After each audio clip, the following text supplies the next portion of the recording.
Hi guys, it's me UB Programmer and welcome to the lecture 4 of Software Engineering Basic Concepts or the course, right?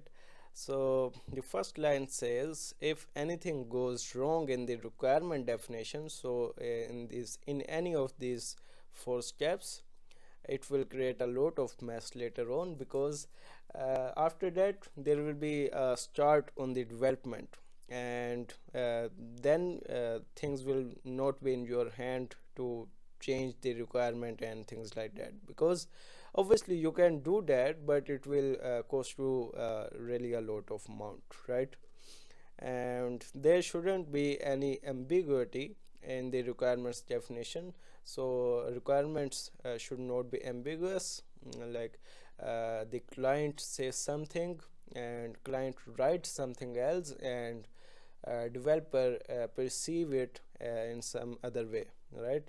So there should not be thing like that, and all stakeholders should have a say in the defining their requirements. As I said, there will be a lot of teams who will be affected by your piece of software, and all of them should have say, a prominent say in the requirement definition part, right?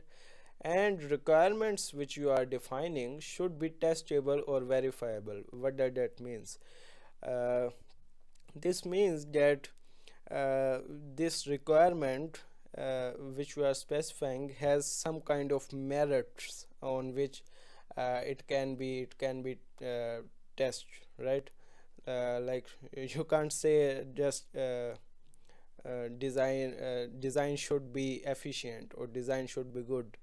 Like you should be able to see, like, this design is good and this design is bad on the basis of some merits. So merits should be defined properly in the requirements, and this so that it can be verifiable whether you have achieved the requirements or not, right? So that was all about the lecture 4, and I will meet you in the lecture 5 of this course. Thanks for watching.